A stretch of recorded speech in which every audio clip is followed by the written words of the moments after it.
नमस्कार दोस्तों, स्वागत है आप सभी को। आज हम लोग मिडवाइफरी क्लास को आगे कंटिन्यू करते हैं और बहुत सारे इम्पोर्टेंट क्वेश्चन आज हम लोग देखने जा रहे हैं विथ थ्योरी के साथ। आज हम आपको थ्योरी भी समझाएंगे, एक्सप्लेनेशन भी देंगे, क्योंकि कुछ ऐसे क्वेश्चन है जहां पर आप सबको एक्सप्लेनेशन की ज़रूरत है और थ्योरी आप सबको समझना बहुत ज़रूरी है ताकि आप क्वेश्चन को समझ सके।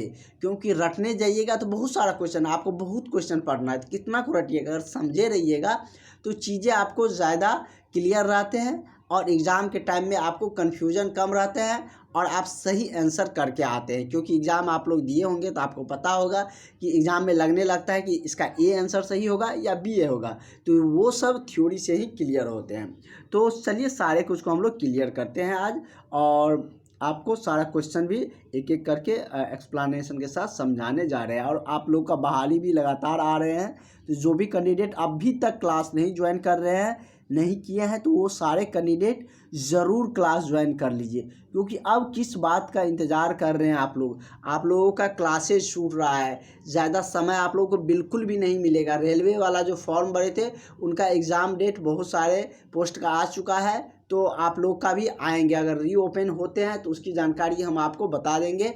वैसे यूपी का फॉर्म आ चुका है, एएनएम का, बिहार वाला भी जल्द आने वाला है। तो आप लोग अपनी तैयारी में पूरी तरीके से लग जाइए। जो भी कैंडिडेट तैयारी करना चाह रहे हैं, इस नंबर पर 70 50 87 29 96 इस नंबर पर कॉल करके व्हाट्सअप करके आप लोग क्लास में ज़रूर जुड़ जाइएगा।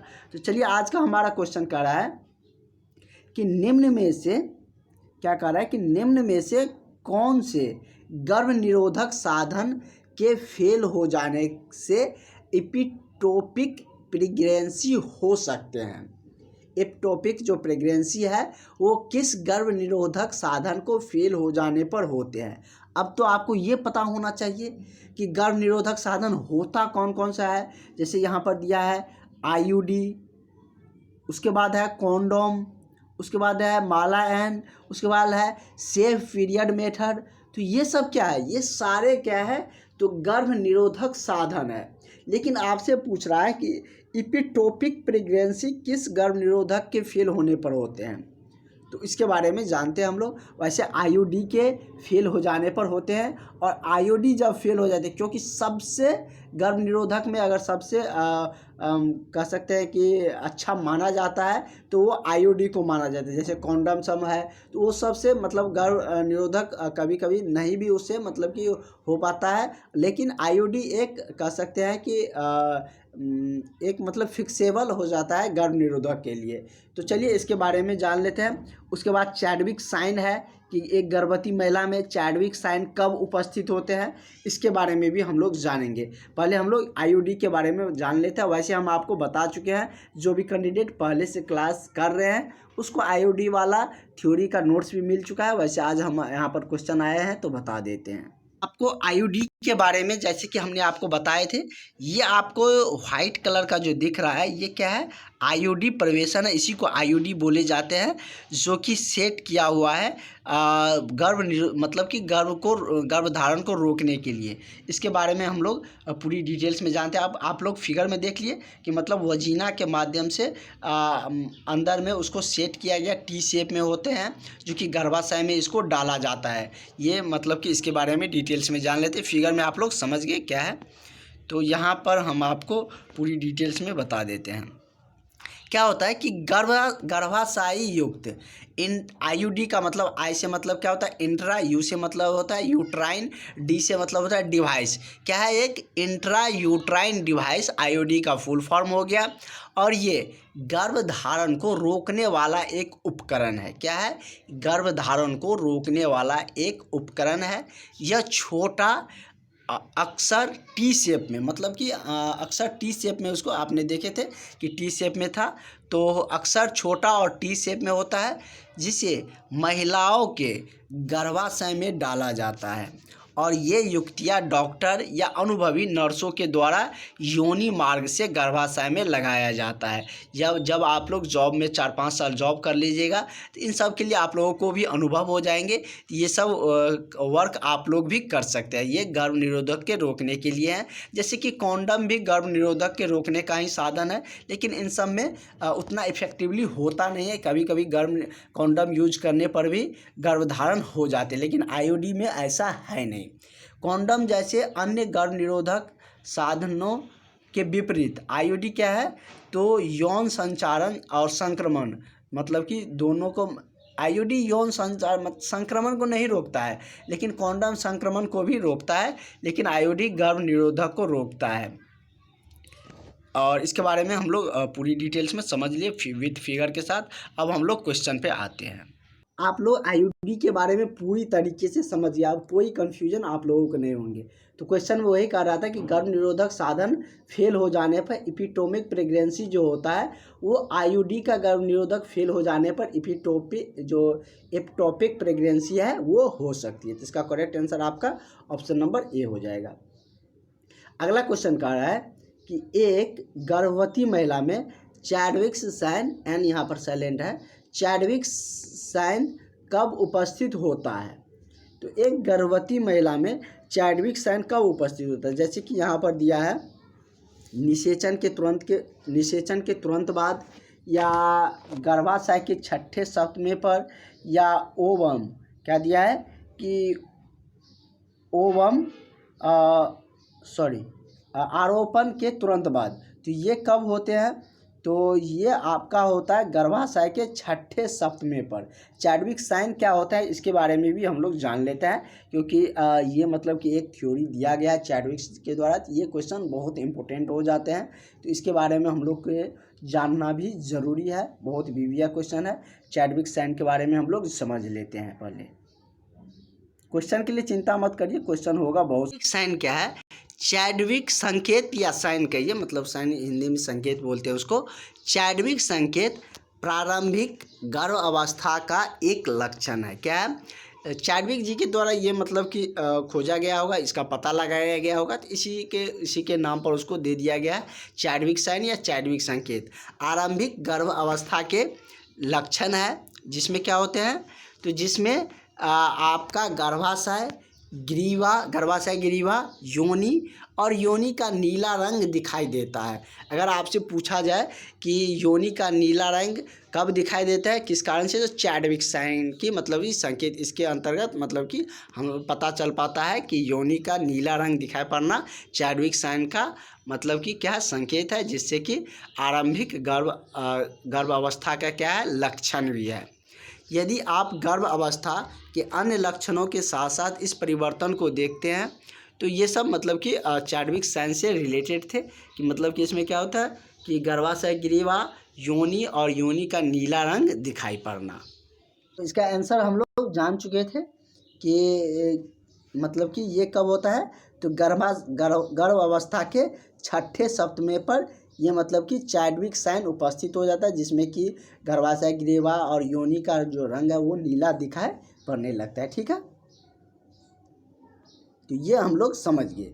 अगला क्वेश्चन कह रहा है कि फेरस सल्फेट, जैसे कि फेरस सल्फेट क्या होता है कि FeSO4 फेरस सल्फेट हुआ ना, कह रहा है कि फेरस सल्फेट की एक टैबलेट में अवशोषण योग्य आयरन होता है। जैसे क्या FeSO4 फेरस सल्फेट हुआ ना, F में आयरन की मात्रा है ना, Fe आयरन का ही संकेत है। तो वही कह रहा है कि फेरस सल्फेट की एक टैबलेट में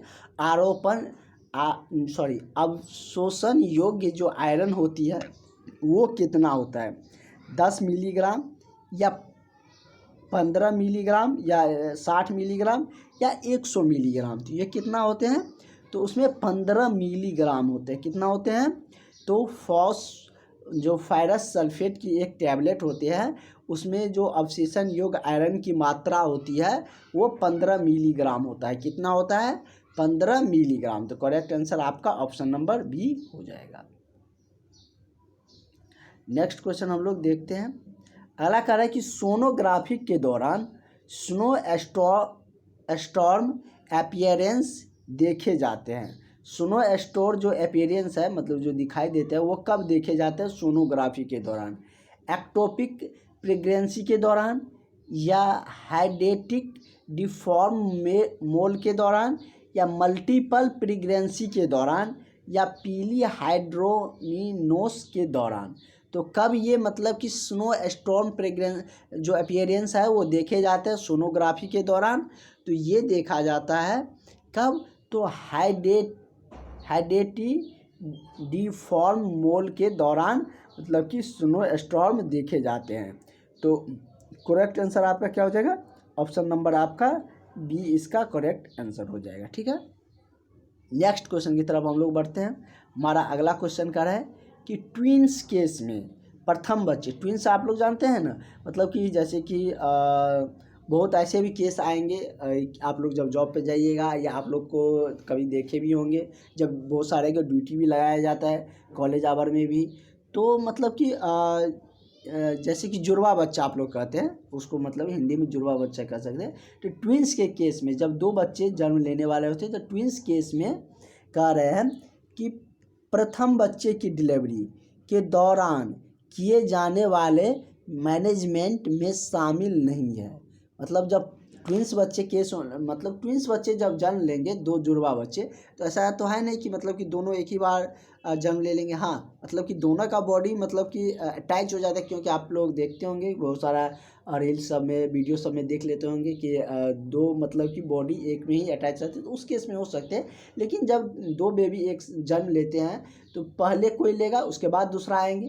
तो वही कह रहा है कि पहले बच्चे के डिलीवरी के दौरान की जाने वाली मैनेजमेंट में शामिल नहीं है। क्या? लेबरल नहीं शामिल नहीं है, ये पूछ रहा है। ध्यान से क्वेश्चन पढ़िएगा।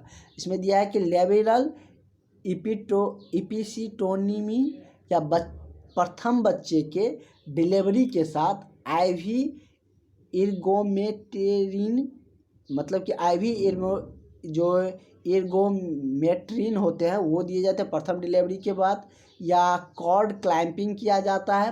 तो कॉर्ड क्लैंपिंग तो किया ही जाता है। आईवी रेंजर सॉल्यूशन ये भी मतलब कि मैनेजमेंट किए जाते हैं। तो इसमें जब मतलब कि कह रहा है कि कौन मतलब मैनेजमेंट में शामिल नहीं है, तो प्रथम बच्चे के डिलीवरी के बाद जो आईवी इर्गोमेट्रिन जो होते हैं वो मतलब कि मैनेजमेंट में नहीं शामिल है। तो इसका करेक्ट आंसर आपका ऑप्शन नंबर यही हो जाएगा। थोड़ा सा ऑप्शन बड़ा है लेकिन घबराइएगा नहीं। अगला है कि PNDT एक्ट, जैसे कि बहुत सारे एक्ट होते हैं, रॉलट एक्ट हो गया, और भी बहुत सारे एक्ट होते हैं जिस तरीके से लागू किया जाता है कोई नियम या कोई कानून लागू किया जाता है। कोई नियम किसी चीज़ को लेकर आते हैं उसको मतलब एक्ट बोले जाते हैं। तो वही कह रहे हैं कि PNDT एक्ट कौन से वर्ष पारित किया गया। ये जीके रिलेटेड क्वेश्चन है लेकिन आपके टॉपिक से ही रिलेटेड है। तो जैसे दिया है कि 1919, मतलब कि PNDT एक्ट कब पारित हुआ? 1990 में, 1992 में, 1994 में, या 1996 में। तो PNDT एक्ट जो लागू किया गया था वो लागू किया गया था 1994 ईस्वी में। कब लागू किया गया था? तो 1994 ईस्वी में इसको लागू किया गया था। चलिए नेक्स्ट क्वेश्चन की तरफ हम लोग बढ़ते हैं। हमारा अगला क्वेश्चन कह रहा है कि कार्ड की क्या है? कार्ड की वह असामान्यता जिसमें कार्ड प्लेसेंटा के मार्जिन से जुड़ी रहती है क्या कहलाती है? प्लेसेंटा के बारे में हम लोग बहुत डिटेल्स में जाने हैं, उसका अलग से थ्योरी क्लास भी लिए थे, उसका क्या क्या फंक्शन है वो सब भी हमने आपको पढ़ा रखे हैं। तो जो भी कैंडिडेट अभी तक वो सारे क्लास नहीं किए हैं वो सारे कैंडिडेट क्लास ज़रूर ज्वाइन कर लीजिए। आपको सारे जो भी छूटा हुआ क्लासेज है वो सारे क्लासेज मिल जाएंगे, क्योंकि सारे क्लासेज एक दूसरे से रिलेटेड होते हैं। जैसे कि हम अभी IOD वाले समझाए तो वो पहले, इससे पहले और भी डिटेल्स में बता चुके थे पिछले क्लास में। तो इसी तरीके से हमने प्लेसेंटा के बारे में भी बहुत डिटेल्स में पढ़े हैं। इस क्वेश्चन में कह रहा है कि कार्ड की वह असामान्यता जिसमें कार्ड प्लेसेंटा के मार्जिन से जुड़ी रहती है क्या कहलाता है? तो उसको क्या कहा जाता है? तो उसे बाइटलर डोर प्लेसेंटा कहा जाता है। क्या कहा जाता है? तो बाइटलर डोर प्लेसेंटा, बाइटल डोर प्लेसेंटा क्या कहा जाता है? बाइटल डोर प्लेसेंटा। तो करेक्ट आंसर आपका ऑप्शन नंबर ए सही हो जाएगा। नेक्स्ट क्वेश्चन आपका कह रहा है कि कार्ड की वह, एक मिनट रुकिए, कार्ड की वह एबनॉर्मलिटी क्या है? जैसे नॉर्मलिटी मतलब क्या? सामान्य से मतलब कि अगर अलग है तो उसको एबनॉर्मलिटी कहते हैं। कह रहा है कि कार्ड मतलब जैसे क्या कि किसी चीज़ का नॉर्मली जैसे बच्चे का वजन नॉर्मली कितना होता है? 2.5 से 3 kg के बीच में, तो हम कहेंगे कि नॉर्मली इतना वजन है। और उससे बहुत कम है तो उसको क्या कहेंगे? एबनॉर्मलिटी के या एबनॉर्मल कहेंगे। मतलब नॉर्मल से अलग है तो एबनॉर्मल या एबनॉर्मलिटी कहते हैं। वही कह रहा है कि कार्ड की वह एबनॉर्मलिटी जिसमें कार्ड झिल्लियों से जुड़ी रहती है उसको क्या कहा जाता है? कार्ड मतलब प्लेसेंटा से रिलेटेड है तो उसको कौन से टाइप का प्लेसेंटा कहते हैं? बाइटल डोर प्लेसेंटा हम लोग अभी देख चुके हैं तो ये तो होगा नहीं, तो क्या हो जाएगा? तो आपका ये मतलब कि जो कार्ड से एबनॉर्मलिटी, कार्ड से जो झिल्ली से जुड़े रहते हैं उसको कहे जाते हैं क्या? तो उसका कहा जाता है वेलामेंटस प्लेसेंटा। क्या कहा जाता है? वेलामेंटस प्लेसेंटा। अगर हो सकता है तो एक क्लास में हम लोग और प्लेसेंटा के बारे में पूरी डिटेल्स में जानेंगे, इसका क्या कार्य है, क्या फंक्शन है, कितने टाइप के प्लेसेंटा है, किसका कौन से कार्य है, उन सब के बारे में भी एक क्लास में और डिटेल्स में हम लोग जान लेंगे। ठीक है, इसका करेक्ट आंसर आपका ऑप्शन नंबर बी हो जाएगा। ठीक है, नेक्स्ट क्वेश्चन की तरफ हम लोग बढ़ते हैं। अगला कह रहा है कि गर्भ अवस्था में कौन सी एंटी ट्यूबुलर क्यूलर ड्रग नहीं दी जाती? ड्रग मतलब जो मेडिसिन है वो नहीं दी जाती है। जैसे इसमें आपको 4 ऑप्शन दिया गया है कि एस्ट्रेप्टोमाइसिन या आइसोनियाजिड या क्या है कि एथाम्प्यूटोल। इस तरीके से 4 ऑप्शन आपको दिए गए हैं। कह रहा है कि गर्भ अवस्था में कौन सा ऐसी मतलब कौन सी एंटी ट्यूबर न्यूक्लियर ड्रग नहीं दिया जाता है? तो गर्भ अवस्था के दौरान जो एंटी ट्यूबर न्यूक्लियर ड्रग नहीं देने वाला जो है वो कौन सा हो जाता है? तो एस्ट्रेप्टोमाइसिन गर्भ अवस्था के दौरान नहीं दिया जाता है। तो इसका करेक्ट है, ये मेडिसिन का नेम है इसलिए थोड़ा सा अटपटा सा लग रहा है आप लोगों का नाम, मेडिसिन का नाम थोड़ा सा रहता ही है। तो उसको क्या कहते हैं? तो एस्ट्रेप्टोमाइसिन गर्भ अवस्था के दौरान एंटी ट्यूबुलर क्यूलर ड्रग में नहीं शामिल है, उस दौरान उस ड्रग में नहीं दिया जाता, उस ड्रग के तौर पे नहीं दिए जाते। तो इसका correct answer option number A हो जाएगा। अगला क्वेश्चन कह रहा है कि प्री एक्लैम्प्सिया निम्न में से किस अंग को प्रभावित करता है? ये क्वेश्चन एक बार और आया था इससे रिलेटेड। तो कह रहा है कि प्री एक्लैम्प्सिया किस अंग को प्रभावित करता है? नीचे दिए गए अंग है मतलब कि हमारे शरीर का पार्ट है और उसी को कह रहा है कि इसमें से किसको प्रभावित करता है, नहीं है, करता है। इसमें चलिए देखते हैं। जैसे इसमें किडनी दिया है, लीवर दिया है, हृदय दिया है, उपयुक्त सभी दिया है। तो ये किसको प्रभावित करता है? तो ये आपको जो प्रभावित करते हैं, किडनी को भी प्रभावित करता है प्री एक्लैम्प्सिया, लीवर को भी प्रभावित करते हैं, हृदय को भी प्रभावित करते हैं। जब तीनों को प्रभावित कर ही देते हैं तो उपयुक्त सभी हो जाएगा। ठीक है, और इसी क्वेश्चन को फिर घुमा के पूछेगा, कहेगा कि प्री एक्लैम्प्सिया, कैसे भी क्वेश्चन पूछेगा आपको आना चाहिए। रहेगा प्री एक्लैम्प्सिया निम्न में से किस अंग को प्रभावित नहीं करता है? वहाँ पर दे दिया रहेगा नहीं करता है, उसमें एक ऑप्शन ये रहेगा, मान के चलो किडनी है, दूसरा उसमें दे दिया है कि ब्रेन, उसके बाद दे दिया है मांसपेशिया, हड्डी। तो क्या हो जाएगा? मतलब कि एक जो इन तीनों में से कोई एक दिया रहेगा तो वही सही हो जाएगा। ठीक है, इसी भी तरीके से आपको पूछेगा तो आपको मतलब कि वो क्वेश्चन अच्छे से आना चाहिए, वो आप खुद ब खुद बना सकते हैं क्वेश्चन। पूछने का तरीका बहुत सारे बन सकते हैं, मतलब यही से 2 क्वेश्चन बन सकता है, बहुत सारे क्वेश्चन फ्रेम हो सकते हैं। अगर मेन चीज़ आपको पता है, मान के चलिए ये तीनों चीज़ ऐसा है जिसको प्रभावित करता है, तो अब कैसे भी क्वेश्चन घुमा के पूछेगा हम उसको सही सही जवाब दे सकते हैं। ठीक है, नेक्स्ट है, उसी से रिलेटेड है, कह रहा है कि प्री एक्लैम्प्सिया के 3 महत्वपूर्ण क्लिनिकल फीचर है। जो प्री एक्लैम्प्सिया है उसका 3 महत्वपूर्ण जो क्लिनिकल फीचर है, क्लिनिकल, उसके बारे में बताना है। जैसे कि सब ऑप्शन में आपको 3-3, 4-4 मतलब कि उसमें महत्वपूर्ण क्लिनिकल फीचर दिए गए हैं। इसमें से आपको बताना है कि कौन प्री एक्लैम्प्सिया के महत्वपूर्ण क्लिनिकल फीचर है। तो चलिए हम लोग जानते हैं। जैसे इसमें दिया है क्या कि हाइपरटेंशन, इडीमा और प्रोटीन यूरिया, ये मतलब कि तीनों इसका महत्वपूर्ण फीचर तो है ही। उसके बाद और भी बहुत सारा है, जैसे कि हाइपरटेंशन है इसमें, लेकिन इसमें योनि से रक्तस्राव दे दिया गया है, ये सब नहीं होंगे। मतलब कि हाइपरटेंशन सब में दिया है, लेकिन ये इसका करेक्ट आंसर है। मतलब कि ये तीनों प्री एक्लैम्प्सिया के महत्वपूर्ण क्लिनिकल फीचर है। कौन कौन? तो हाइपरटेंशन, इडीमा, यहाँ पर कॉमा भी दे सकते हैं, इडीमा, प्रोटीन यूरिया। ठीक है, तो ये तीनों मतलब कि प्री एक्लैम्प्सिया के महत्वपूर्ण क्लिनिकल फीचर है। प्री एक्लैम्प्सिया किस किस को प्रभावित करता है, वो तीनों अंग के बारे में भी हम लोग पढ़ चुके हैं। चलिए और आगे का क्वेश्चन हम लोग देखते हैं। आगे का क्वेश्चन आपका क्या कह रहा है, ये हम लोग देख चुके हैं।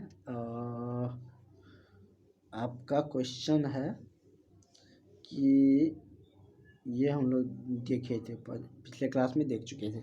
अगला क्वेश्चन है कि लगभग 25%, कितना है, लगभग 25% मैटरनल डेथ इस रीजन से होता है। इसमें से बहुत सारा रीजन दिया गया। मैटरनल डेथ क्या होता है? जिस समय माँ कह सकते हैं कि बच्चे को जन्म देते रहते हैं, तो उस केस को भी मैटरनल डेथ कहे जाते हैं। तो वही कह रहा है कि मतलब कि मैटरनल मतलब क्या, मदर मतलब माँ, तो मैटरनल मतलब जैसे आप लोग कहते हैं ना कि ये मेरा मैटरनल लाइन मतलब कि मातृभूमि है, तो उसी तरीके से उसी से रिलेटेड है। मैटरनल डेथ का 25% रीजन क्या है? जैसे संक्रमण, प्रसूति रक्तस्राव या प्रसूति रक्तस्राव, या असुरक्षित गर्भपात, या एम्बलेम्सिया, या 4 ऑप्शन दिया है, एम्बलेम्सिया दिया है, संक्रमण, प्रसूति रक्तस्राव या असुरक्षित गर्भपात। तो ज़्यादातर जो कारण है, 25% जो कारण में काउंट किए जाते हैं, वो क्या है, प्रसूति रक्तस्राव है। क्या है? हाँ, प्रसूति रक्तस्राव के कारण ही क्या होता है, 25% मैटरनल डेथ होती है। इसका करेक्ट आंसर क्या हो जाए, प्रसूति के समय जो रक्तस्राव हो जाते हैं, तो ये मतलब मैटरनल डेथ का मुख्य रीजन होते हैं। बहुत मतलब 25% लोग इस मतलब 25% मैटरनल डेथ इसका रीजन है। अगला है, अगला क्वेश्चन कह रहा है कि मातृत्व मृत्यु, वही हिंदी में वही हुआ, मैटरनल डेथ को मातृत्व मृत्यु कहते हैं। यहाँ पर हिंदी लिखा था, वहाँ पर इंग्लिश था। कह रहा है कि मातृत्व मृत्यु दर की गणना की जाती है। मतलब दर की गणना कितने पे किया जाए? जैसे क्या, मृत्यु या जन्म, जैसे कहते हैं ना कि 2011 के जनगणना के अनुसार हमारे देश में इतना % महिला है, इतना पुरुष है, या ये कहते हैं कि इस शहर के लिंगा अनुपात इतना है, तो मतलब कितना पे काउंट किया जाता है, सो पूछ रहे हैं आपसे। मतलब कि कितना पर, जैसे क्या कहेंगे कि बिहार की या किसी भी राज्य के कहेंगे कि इस राज्य की लिंगा अनुपात 997 है या 884 है, तो क्या मतलब कि 884 मतलब 1000 पुरुषों पर 884 महिलाएं हैं, वो लिंगानुपात को दर्शाता है। उसी तरीके से ये कह रहा है कि मातृत्व मृत्यु दर की गणना कितने पे किया जाता है, 1000 माताओं की संख्या पर, या प्रति 1000 जनसंख्या पर, या प्रति 1000 जीवित जन्म देने वाले बच्चों की संख्या पर, या उपयुक्त में से कोई भी नहीं। तो कितने पर इसको काउंट किया जाता है? तो मातृत्व मृत्यु दर की जो गणना का आकलन जो किया जाता है वो किया जाता है प्रति हजार, 1000 पर तो कहीं किया ही जाता है, प्रति हजार जीवित जन्मे बच्चों की संख्या पर। किस पर? तो प्रति हजार जो मातृत्व मतलब कि जो मृत्यु का जो दर है वो प्रति हजार जीवित जन्मे बच्चों के जन्म के आधार पर उसको काउंट किया जाता है। तो इसका करेक्ट आंसर आपका ऑप्शन नंबर सी हो जाएगा। देखिए दोनों क्वेश्चन बहुत ही इंपॉर्टेंट थे, तो आप लोग अच्छे से इसको समझ भी लिए। अगला है कि प्री एक्लैम्सिया के इफेक्ट में शामिल है। प्री एक्लैम्सिया के इफेक्ट में इनमें से कौन शामिल है, ये आपसे पूछ रहा है। जैसे कि वाइसोस्पाज्म या जीएफआर की कमी या प्रमस्तिष्क के रक्तस्राव या उपयुक्त सभी। तो प्री एक्लैम्सिया इफेक्ट में जो शामिल है वो वाइसोस्पाज्म भी है, जीएफआर की कमी भी है, प्रमस्तिष्क से रक्तस्राव भी होते हैं। तो इसका भी करेक्ट आंसर आपका क्या हो जाएगा? ऑप्शन नंबर आपका डी इसका भी सही हो जाएगा। ठीक है, आगे का क्वेश्चन हम लोग यहाँ से कंटिन्यू करेंगे और होगा तो अगले क्लास में हम प्री एक्लैम्सिया के बारे में पूरी डिटेल्स में आपको बताएंगे भी। ठीक है, प्री एक्लैम्सिया से रिलेटेड 3 क्वेश्चन यहाँ पर आ चुके हैं, तो वहाँ पर हम लोग और भी डिटेल्स में जानेंगे।